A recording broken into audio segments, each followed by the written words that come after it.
We make mistakes to learn. Well, making mistakes while learning English is quite common. So the smart thing to do is to understand where we are going wrong and learn the correct form. Thereby, we will be able to upgrade our level of English. Hello, I'm Seema from Edufinite. I will show some common English grammatical mistakes and what will be their correct form.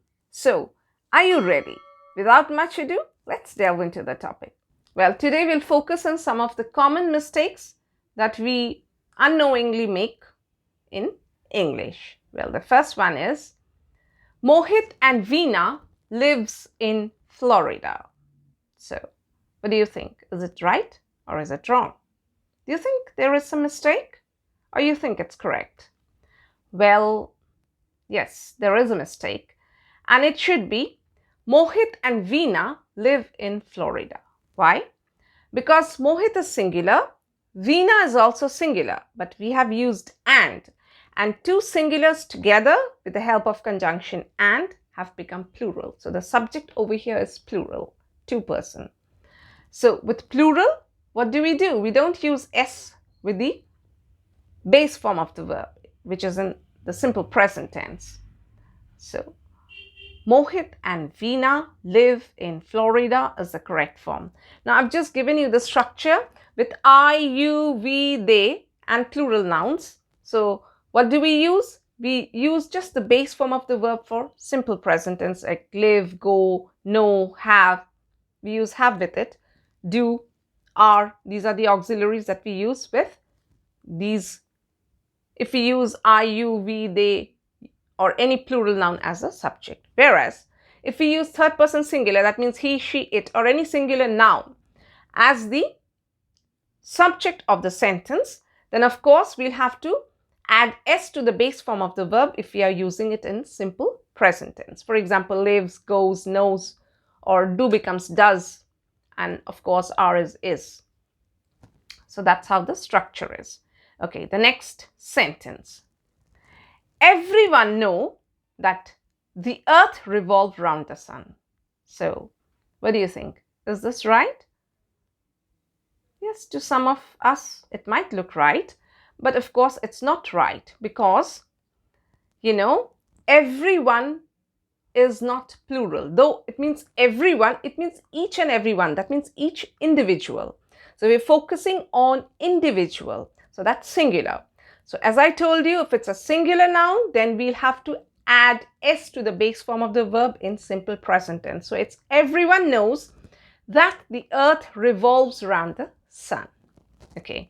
The next one is, you went to the market yesterday? So do you think this is right? Well, this is a question. Well, questions are never formed like this. You have to say, did you go to the market yesterday? This is how questions are. Well, as I've given you, you can either have, auxiliary verb. Here as it is, auxiliary did is the starting verb of the question. Then you have the subject and then the action verb and then or the main verb and then the rest of the sentence.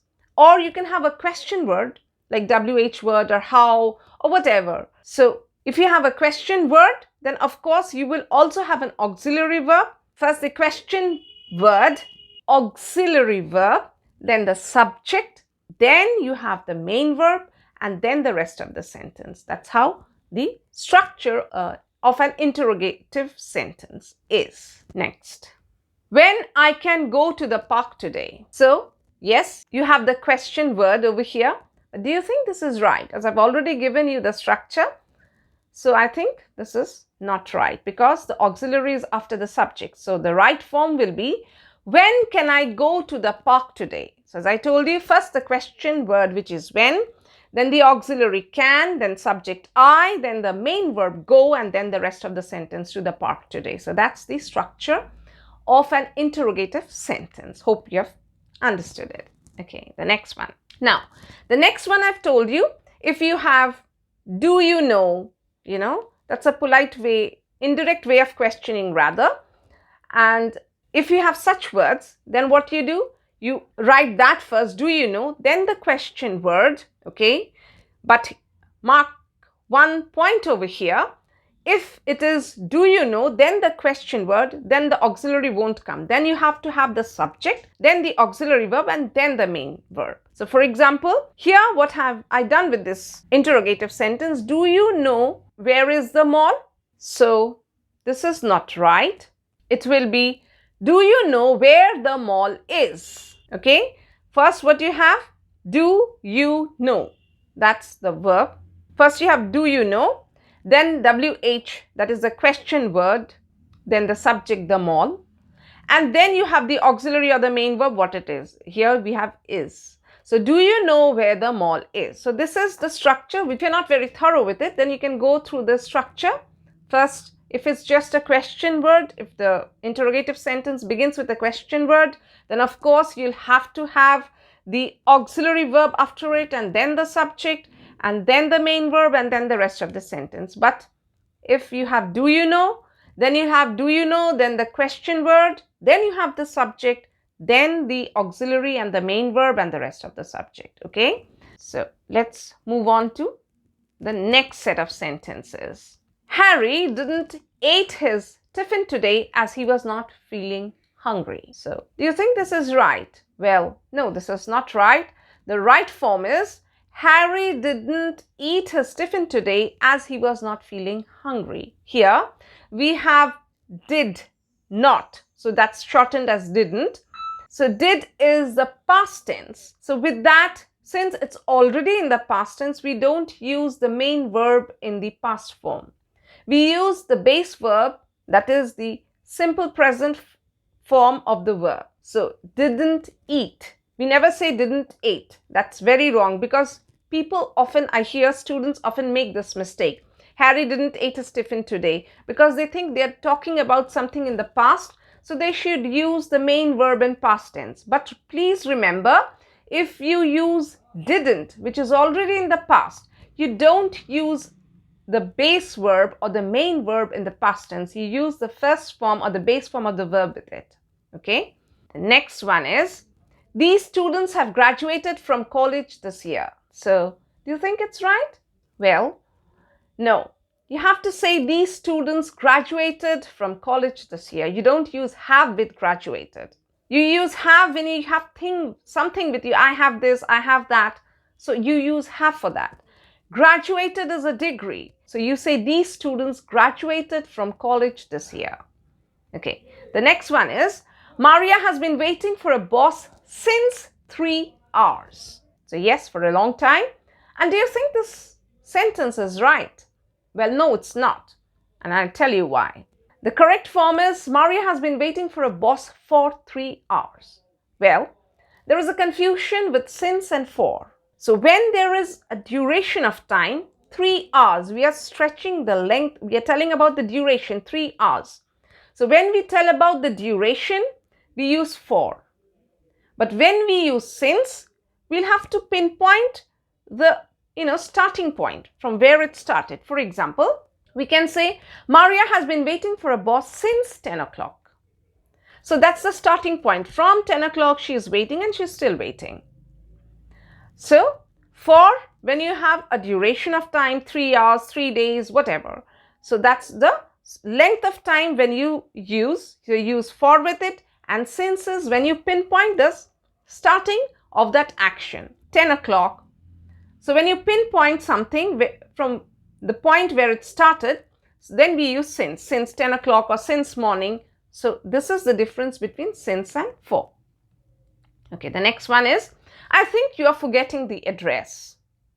So what do you think? Is this right? Well, no, this is not right. You know why?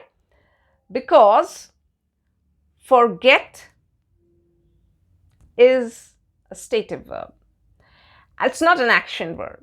So you cannot use continuous tense with it. So you cannot say, I think you're forgetting the address. You have to say the past perfect tense, I think you have forgotten the address.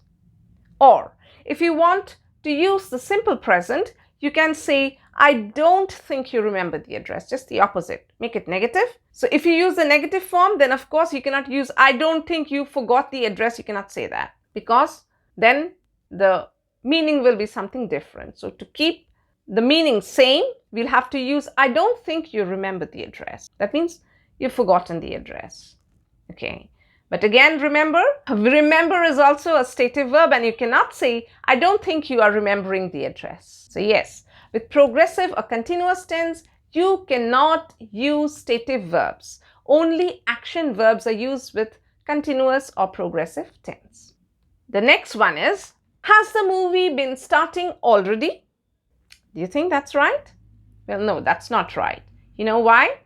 Because it has to be, has the movie started already? Because, you know, the verbs like start, stop, finish, which do not have time duration, which is just, you know, pinpoint. Start means at a particular point you start and it's over. Stop just at a particular point and it's over. Finish at a particular point and it's over. There's no length or time duration associated with it.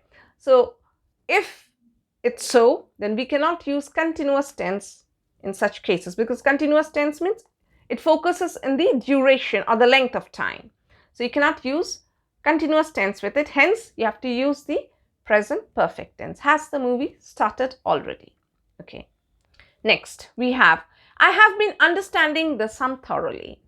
Here, this is in present perfect continuous tense. Do you think this is right? Well, no, this is not right, because again, understand, the base verb, is a stative verb. So you cannot use that. You have to have the present perfect form. I have understood the sum thoroughly. Okay. The next one is, Julie fears she might lose the keys. So what do you think? This is right? Many might say, yes, this is right. But no, this is not. You know why? Because of the spelling. The right spelling is, Julie fears she might lose the keys. So L-O-O-S-E, lose, means, you know, something that is ill-fitted. So with keys, you misplace it. You don't ill-fit keys. So misplacing means lose, L-O-S-E. So that you have to remember. Okay, the next one is, Mira's English is better. So what do you think? Is this right? Well, no, this is not right. Why? Because here we are using the comparative degree of the adjective. Better. Good, better, best. Okay. Now, comparative degree is used when you compare between two persons or two things. So here it's only Mira. Mira's English is better than whom? Mira's English is better than mine. That means there is comparison. So this is right. Okay, the next one. Mira's English is more better than mine. Well, this is wrong, because there is no such thing as more better. It's good, positive, better, comparative, and best is the superlative form. So, yes, that's all for today. Hope you enjoyed the session. Hope the lesson was useful. Let me know your thoughts about it in the comment section. I'll be back with a new video soon. Till then, take care, stay safe, and be happy.